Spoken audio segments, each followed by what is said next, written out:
hello. I am back. Pretty long wait, and I do apologize for that. School's been pretty rough recently, and I have to really focus this year, so I gotta lock in. So video updates, like, don't for like the coming year. Don't expect like that of a consistent upload schedule. It's kind of just whenever I have the time for it. But yeah, point is, I'm here to talk about the new update, the new patch that released. I already recorded this once. Audio got audio became audio, and like the entire thing didn't have an audio, so I had to scrap it. I'm redoing this now. This is like the 6th time it's happened. It's whatever.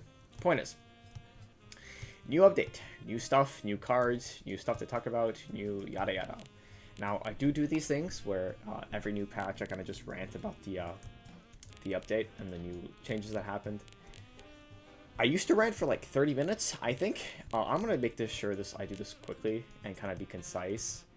If you guys want me to like expand on a certain topic or a certain balance change, maybe test a few stuff out, I'd gladly do that if you guys want to. And I do have a upload planned for reviewing this Soul's Mill deck that I made. That is literally like my pet deck right now. I'm gonna talk about it. I'm gonna show you guys how it plays. And that's going to be coming out hopefully soon as well. But yeah, we'll just jump straight into it. Let's do this. So, if you don't know, Kaijuro got an update. We got Halloween season. 10 new cards in total with 1 legendary. I think this is wrong. There's 10 new cards. Sorry, 11 new cards, not 10. 1, 2, 3, 4, 5, 6, 7, 8, 9, 10, 11. 11 new cards. Or patch notes wrong. Anyway, 10 new cards. We got a bunch of new variants, yada yada. And a new abnormal mode, which is like a multiplayer raid boss. It's super fun. I recommend trying it out. You basically have to just kill as many shields as you can, and you get an achievement and a strike if you beat 150 of those shields. So it's super cool. Highly recommend, doing it. And we got some balance changes we can talk about. So just gonna go through the less important ones really quickly. Defender Skull got a 500 buff to its Angel, which is great. Ambush Prey and Strategic Ambush also got a 1k buff to the bugs. Igloo Sniper got a cost reduction. This probably will make it more playable. Patchwork Surgeon got a buff, power reduction, but a cost reduction, which is much more valuable. Hydra Musa got a buff to 1k more power. Blessed Vagrant got a 500 power increase and removed its text. If you don't know what it did before,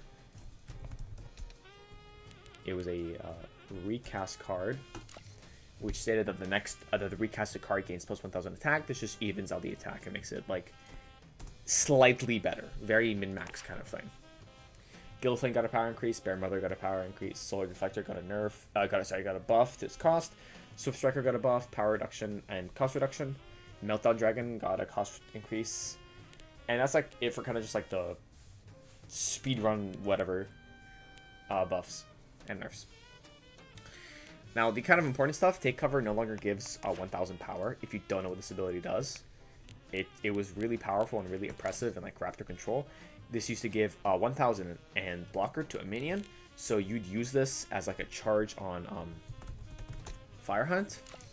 You give this power, it pops a 4000 or less, plus giving it blocker. So it was like a really nice synergy. It was also one cooldown, so you could do this every round, and it's really good. And the blocker could also be targeted on anything else to kind of redirect fire. It was really good.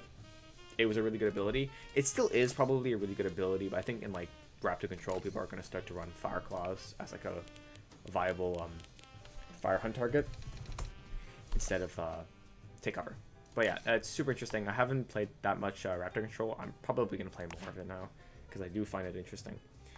Akudea's got a buff. Now, I don't know why exactly Alk got buff. It doesn't need a buff. It's still really powerful. Just bring it back up. Like, you kind of just reverted the entire thing of Extermination getting a nerf to 8. Well, now Alk got a buff to 8, so it's like the exact same, and Angels are still really impressive deck. So I don't know why we're buffing Alk. King Poseidon got changed to once per round. This is probably relevant, considering King Poseidon is a powerful card. being able to re-trigger play effects, that's pretty good. I think it's a pretty underrated card. I haven't played that much Water. I could be completely wrong. It's a cool card though. Making it once per round kind of limits what you can do with it, but it's still a powerful card, being able to trigger a lot of pretty good water play effects. Actually, I was looking through them last time I recorded this. There's some pretty good water play effects that you can actually go with. I mean, I'm sure if you set it up right, this can become another draw 3, which, I don't know, dude, there's a lot of stuff you can do. This is also nice. You're getting a replay. Crabbeaver gets triggered when it goes to the hand, and you play it back. You could also recycle this. You could do this. I don't know. There's a lot of stuff you can do. Double draw, double silence while it's already on the field. This can send another banished minion. You can remove another card. It leaves the field, so it also gets the one. But there's a lot of cool stuff. There's a lot of little nice niche interactions, and also Reef King can speed up your plays and yada yada. And you have King Coral, obviously. So it's interesting. I think it is a deserved nerf. I think there's a lot of stuff you can do with this. So we'll see. I think it's still a good card though. What else? Yeah, Professor Wraithmore got reverted. So we have Wraithmore back. This got removed last patch. This was changed completely to a different effect, and I really didn't like it. So in the Discord server, I'll probably show a screenshot. We just like started a thread like day whatever of bring back Wraith. It's back. We got it back, so I was really happy when I saw this. So that's great. I think there's a lot of really cool stuff about this card. I'm making a Wraithmore. Oh, that's another thing. I'm planning a Wraithmore documentary as well. So on top of the Soul's Mill review, I'm planning a Wraithmore documentary talking about JJK's air support deck, which I have to remove this, but this used to be the list. It was really cool, really powerful, super interesting, and I'll talk about it eventually. Battleground changes I can't comment too much about. I don't play enough Battlegrounds, and some bug fixes and perk changes. But yeah, those are the patches. Not too much, but there's some interesting stuff in there. Mainly, we got the new cards, which some of them are cool, some of them I'm not super happy about. Let's go through these. So, let's start off with Lycanthrope Locust. Now, this card I ranted about a lot last time I recorded this. It's just not very good, because half the time it's usually a dead card in whatever deck you plan on running it. In bugs, it's not even that powerful of an effect. Power Surge does the same thing, but better. And when it swaps over, this just messes with your Bear Mother cycle if you're running Mesa Behemoth, and minus 2000 isn't even that powerful. So, I don't understand why you'd run this at bugs. So, maybe you'd run it in Reduce, but then if you look at it from the Reduce side, it's not even that powerful, because half the time it becomes a completely dead card. So, while maybe it's worth running for one version, both having like no synergy with each other kind of just makes it like you want to have a card that's useless 50% of the time and may even like be an actual detriment in your deck. I don't think I want that. I definitely would not run this in any of my Bug, Beast, or Reduce lists. It's kind of just disappointing in a way, and I also don't understand why it's a play effect as a nature card in an archetype that summons. I was hoping at least it'd be something interesting, like if it was a powerful enough play effect, maybe you could run this, but it's literally Power Surge. Yeah, I don't understand why. Blight is another card that I released. Now this card I'm doing some heavy testing on right now, because I really want to make this work. Basically, it's a 4-cost 5k power, which is already like over vacuum. If you don't know what that means like for 4 cost, the like neutral power would be 4k power. Like if you really want to learn about the vacuum, I don't know, ask Fate or Sendy, but like at 4 cost, and like a completely neutral card at 4 cost would have no ability, 4k power. This has 1k power over that cost, and it has blocker. So usually these cards that have like higher power than their cost have a detriment in their effect, similar to Sky Terror. It's a 3-cost 6k, but it loses you a shield. Sky Demolisher is the same thing. While this card, if I remember what it was called, Blight, it doesn't actually have like a necessarily detrimental effect. It's a blocker, which is good for redirect effects. It's 5k power, and it makes your hand temporary, meaning that you can use this to trigger temporary effects in light. If you don't know what I mean, I'm talking about stuff like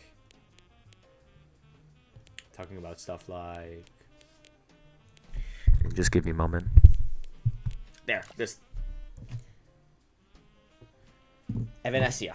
Your temporary minions gain plus 3k power, so you can use this in a scenario where you're trying to run a deck that makes pure advantage of just like temporary cards. It's going to like, and just like cycling through them as fast as possible with also cards like Wraithmore. I'm doing some heavy testing of it right now. I'm not 100% sure how viable it is as a deck, because it's kind of slow. Like, you kind of need like a lot of setup to get the combo, and they can just war and they pretty much win. I'm trying. I'm not gonna leak the list so far, but I'm trying my hardest, and I definitely like need to have an updated opinion on it once I do finish testing it. But it doesn't seem the greatest right now, but I have hopes. I have hopes that I'll find something.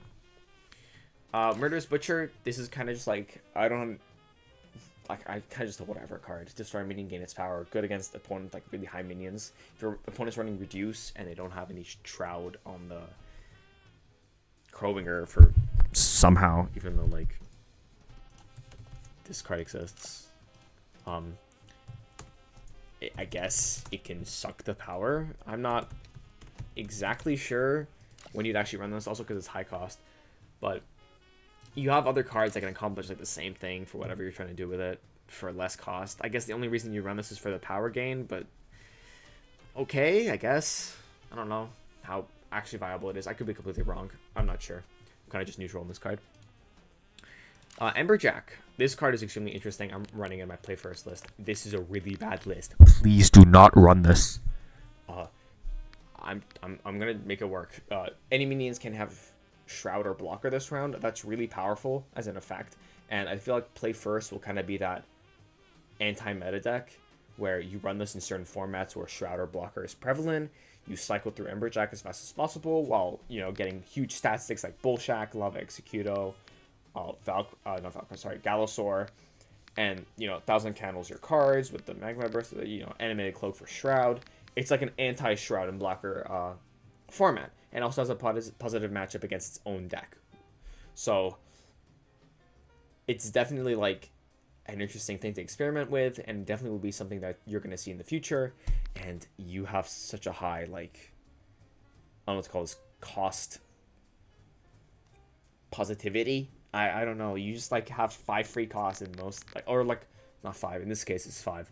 But you have a lot of cost to spare, so you can do whatever really you want with this deck. So it's very nice that they have this card now, and yeah, I'm definitely excited to try it out. This thing's broken. This thing's just broken. Basically, you can redirect single target effects with Blocker, and then whatever that effect was, it just copies it, whether it's yours or your opponent's. So they can't single target your cards because then they get punished for it, and then you can just like absolutely shred them. If they don't get rid of it, you can threaten huge power with things like Waverang, with buffing cards, with I don't know what else does Water have that's insane. Like, there's a lot of stuff you can do. Anything that targets, this will re-trigger again. I don't know, like, I don't play enough Water to really, like, Waverang is a huge example, especially. Like, this can trigger it twice. I don't know what else, but this is just a really powerful card. I've seen it being played a lot right now, and it's good. It's working out really well. I don't have enough Water cards. I don't know what. Oh, I have a lot of Water cards. Never mind. There's just some good targets. I know Waverang is mainly the one that is good, and it's also really good against opponent's cards. That's the thing. You could, I guess you could Bubble Blast your own card and then draw one and then return one to the opponent on one of your opponent's cards. I don't know. Dude, there's a lot of stuff you can do with this. Anyway, point is, really powerful card. It's I've been seeing it used a lot, and it's doing really really well right now, especially because it's a cyber as well, so it gets buffs from hand buff cybers. Well, I mean you do it nonetheless, but it buffs with hand buff cybers. It's insane. It's really good so far. We'll see how it pans out. But those are all the rare cards. We got the epic cards to talk about, and these ones I think are less interesting. But other than this, I don't like a lot of them. They're kind of just whatever. The reason I didn't talk about these, by the way, over here and this, these were like last year's Halloween cards. I don't know. I'm not gonna talk about them right now.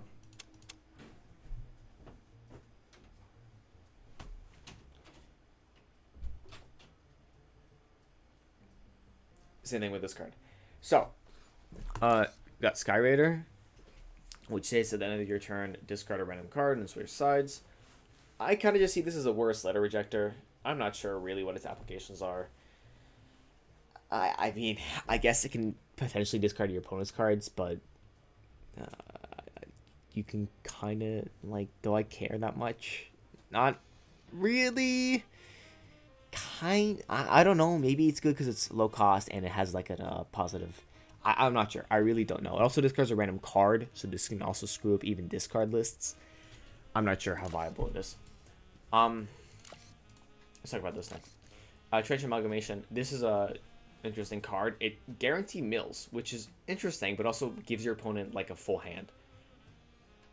You could run this with Siren of the Depths and be like an actual monster, but there's gonna be some cool stuff with this, I feel. Milling is definitely like a powerful tool, and if your opponent has a lot of cards in hand, it may not necessarily do anything if their deck can't counter yours. So we may see a lot of play with this. We might not. I'm not sure. We're gonna have to see what the water gods come up with. Exactly like Fate, but like, you know, I don't know who else plays water. Dreamcatcher. I don't like this card a lot. I kind of just see it as like a whatever because it does return the spell to their hand. And, I mean, sure, it's disabled during the war, but if you're, like, negating an astral communication on your opponent's side and then it goes to their hand, all you're really doing is delaying the inevitable. But I guess it does screw over water lists that involve, you know, Nebula. So it's something. And, I mean, it is a positive matchup into Nebula. But I'm not sure how viable it is. Maybe an anti-meta card we'll see in the future. Probably all it's going to do. Mothman. I'm going to be ranting about this card a lot, so I'm not even going to talk about it that much. But it's not the greatest. I don't like it just because it feels gimmicky, which is not necessarily a bad thing, but it's too gimmicky. See, you're only running this really for the ability to replace your opponent's ability. And while that's good, some matchups, this is a completely useless card. Because your opponent can choose not to activate the draw 1 effect to give you a draw. And you're sitting on a 6-cost 4K vanilla in your deck. That's messing your cycle. And the reason they could just not activate it is if they don't rely on their ability. Decks that don't really rely on their ability don't really care if it gets replaced. It's just like an extra thing on top. Now, certain lists rely on their ability, and it would be a big hit to them. You have to kind of weigh your options, right? Where is this good? When is this good? What is the format in a state where this is a good card? Because you're never running this for the actual draw effect. There's a million other better cards in nature that can draw you more. Yeah. For example, we'll take a really simple example. Not even in nature, dude. Hold on. Swift Fighter. This is a play draw card. If you're running Mothman for the ability to draw a card, this does it. What you're running it is for the ability, Disruption. So, whether or not it's good, I kind of don't like it. And by kind of, I mean I don't like it. Whether or not it'll be good kind of depends on the format. Right now, I'm not even sure what the meta decks are. We're in a new format anyway. There's more balance changes, and I'm not even sure if people are testing this format. So hopefully that gets reignited and we get some testing going to see how viable this card is, and a lot of other cards as well. But I just don't like it a lot right now. And lastly, my... oh, actually, let's go through this first. The Reaver Sight, the signature legendary of this Halloween. At the end of your turn, you get a random Halloween card. There's only one thing I want to say about this, and it's gambling. Just gamble. Just gamble.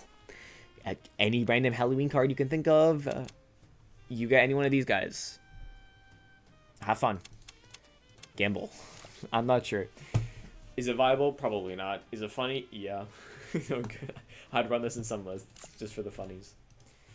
But Dollface is the final card we're talking about. And Dollface is interesting. I'm definitely going to be trying to run this in like a sort of graveyard mill / death deck. If you can't tell, I really, really like mill. Even though my favorite element's nature, and I have one too many hours on nature, I love mill more than anything else, which is why I love this deck so much. And seeing mill support actually makes me more happy than seeing nature support. So it's kind of disappointing, but I just love mill a lot. So I was definitely very excited when I saw this, especially since it can cycle through Giga Slug faster. It can cycle through a lot of graveyard effects faster. That is, if we had any, but we kind of don't. I'm trying to see what we do have. Soul Harvester, you not run this, but I'm trying to find something that actually works in the graveyard. I guess you could Darkstring Jester with this and then kind of like cycle through your opponent's deck.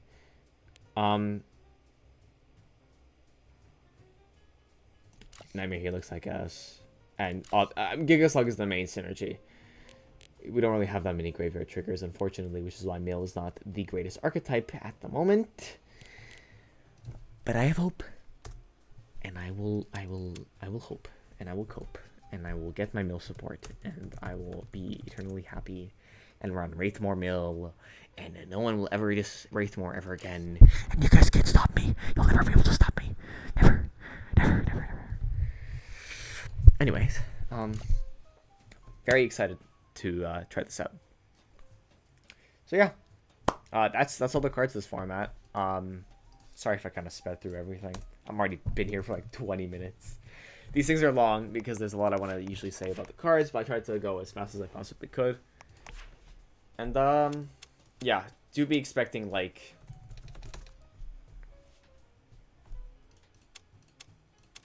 sorry, buying cards. Do expect like a video soon, and by soon I mean whenever I actually have the time, because I really don't know when school isn't gonna like send 6 different essays at me. But yeah, that's my honest not really first impressions. Well, no, not first impressions. I was hoping to do a first impressions, but that didn't turn out very well, because I actually like they leaked every card before the for the patch, and I guess I could have just not seen them, but like I couldn't live with that curiosity. So yeah, that's the new patch. I mean, Kaijuro's in a pretty good state right now, I feel, balance wise. I don't think there's any major problems with the game. I just kind of feel like we're kind of restricting ourselves by not releasing cards that like actually make a new archetype. Like I feel like we're kind of just waiting on new expansions to release new archetypes. Why not release like different minis, like not mini sets, like, oh my god, lag. Release like a new like a 5-card, let's say, update, and all those 5 cards are this new archetype. All right, and this new archetype does this and this and this element, and all the same elements. Like we don't need to do this thing where we're always releasing like little tech cards here and there for special events. I'm sure nobody would mind if we had like, you know, new decks to actually play around with, other than, you know, having to create these goofy lists that really make no cohesive sense. It'd be really great to have like, you know, something new to try out and test out. And I know, because, you know, I'm not expecting a new expansion every month, obviously. You know, it's you know, it's hard to make a new expansion. You gotta make sure you balance everything out. But just having like these little mini archetypes that get released would be really cool to have. And then they get support later on. We got our waves and yada yada. It'd be cool. It'd be cool. This is just me coping. I need something to do in this game, other than like mass test exactly mill and mill only. But yeah, just that's kind of it. I'm not like overall on the new patch. I'm not disappointed really. I'm just like kind of neutral on the patch. There was some cool stuff. There was some disappointing stuff, but I'm not like disappointed overall. I just, you know, kind of wish the nature cards were better. I get debated into thinking every patch is gonna have good nature cards. I don't know whether I expect too much or just like, I don't know, they're just not good. Since when was that there? I'm getting like Doors vibes. But yeah, like definitely like the two nature cards from this patch.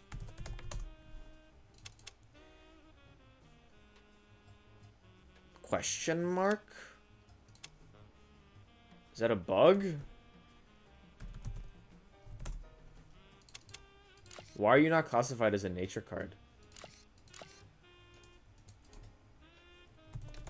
Oh, because I have it. I'm stupid. My bad. Oh, that's my fault. Never mind. But yeah, the two new like nature bugs we have. This one's kind of just like whatever, and I'm not really sure how powerful it actually is, and it's not something that really enhances the bug playstyle. And the other one being Locust is just like bad.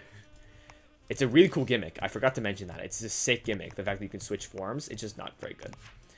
So, yeah, please don't stop play effects on bugs or nature cards in general. But yeah, I'm not disappointed anyway. Good job, you guys. I'll never, like, not play the game, I feel. Just, you know, I just get bored of not having stuff to do, unfortunately. But yeah, like, in terms of nature stuff, I'll just say, like, we can do better. We can do better. But, no, I love the ideas you guys come up with. It's just that maybe the application, the balance is not the greatest. That's kind of just it. Like, because both the ideas are having to switch forms and having the ability to replace your opponent's ability, especially in what seems to be a new archetype being nature control. It's interesting. And definitely, like, I love to experiment with that. I just think we need good cards to actually complement the archetype. But yeah, that's it. That's my rant. Video's done, but you know what? Let me just play a quick game of Soul's Mill. Why not?